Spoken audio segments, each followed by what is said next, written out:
থেকে বঞ্চিত হই। ডাক্তার সাহেব, আপনার এই রুটিনটার সাথে আমি পরিচিত। আপনার এই রুটিনটার সাথে আমি পরিচিত।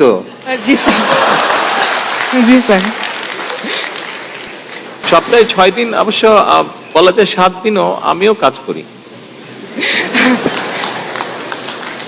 আপনার প্রতিমন্ত্রী বলছে এবং আমাদেরকেও করান। চেষ্টা করছি ওনাদেরকে করানোর জন্য, এখনো পুরোপুরি আমি সাকসেসফুল হতে পারিনি। মাননীয় প্রধানমন্ত্রী, আমার আরেকটি বিষয় উত্থাপন করব, সেটি হচ্ছে আমাদের মেডিকেল স্টুডেন্টদের দৈনন্দিন জীবন সম্পর্কে একটু কথা বলি।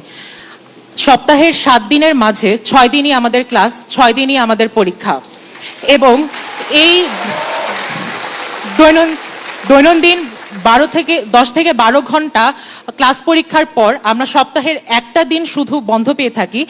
এই বন্ধের বেশিরভাগ সময় আবার চলে যায় পরের দিনের পরীক্ষার প্রস্তুতি নিতে। এভাবে আমরা যথাযথ অবসরের অবকাশ থেকে বঞ্চিত হই। ডাক্তার সাহেব, আপনার এই রুটিনটার সাথে আমি পরিচিত। আপনার এই রুটিনটার সাথে আমি পরিচিত। জি স্যার, জি স্যার। স্যার, এভাবে আসলে কমে যায় এফিসিয়েন্সি, প্রোডাক্টিভিটি এবং উৎসাহ উদ্দীপনা, এবং সঙ্গে সঙ্গে কিছু কিছু ক্ষেত্রে নেতিবাচক প্রভাব পড়ে মানসিক স্বাস্থ্যের ওপর, যা মাঝে মাঝে ডিপ্রেশনের কারণ হয়ে দাঁড়ায়। তাই মাননীয় প্রধানমন্ত্রী, আপনার কাছে অনুরোধ থাকবে অন্যান্য শিক্ষা প্রতিষ্ঠানের শিক্ষার্থীদের মতো মেডিকেল শিক্ষার্থীদের জন্য সপ্তাহে 2 দিন সাপ্তাহিক ছুটি যেন চালু করা হোক।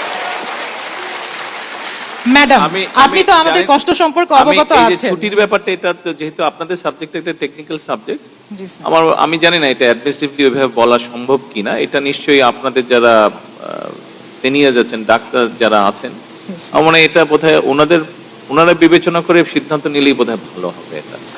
জি স্যার। সপ্তাহে 6 দিন, অবশ্য বলা যায় 7 দিনও আমিও কাজ করি।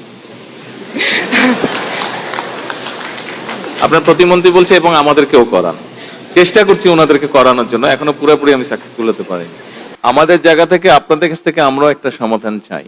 আমরা জানি, আমি আমার বক্তব্য বলবো, আমি জানি আমরা সকলে এখানে মানুষ, আমাদের দুঃখ, কষ্ট, ব্যথা, পরিবার পরিজন সবকিছু আছে। তারপরেও আপনি একজন চিকিৎসক এবং আমি একজন অসুস্থ মানুষ হিসেবে যখন আপনার কাছে আমি যাই, তখন কিন্তু আপনি আমার পরম বন্ধু, এবং সেখানে আপনার একটা বিশাল দায়িত্ব থাকে। আমরা বিভিন্ন কিছু দেখি, যেগুলো দেখি অনেক সময় কষ্ট লাগে, তবে আপনাদের কাছে আমাদের যেটা প্রত্যাশা থাকবে, এই দেখার বিষয়গুলো দিন দিন যাতে কমে আসে, আপনাদের কাছে এই প্রত্যাশা থাকবে। আমাদের কাছে, আমরা যারা ডাক্তার না, তাদের এই প্রত্যাশা থাকবে আপনাদের কাছে, যে যেই বিষয়গুলো নেতিবাচক, যেই বিষয়গুলো আমরা দেখি বিভিন্ন ভাবে, সেগুলো ইনশাল্লাহ দিন দিন কমে আসবে।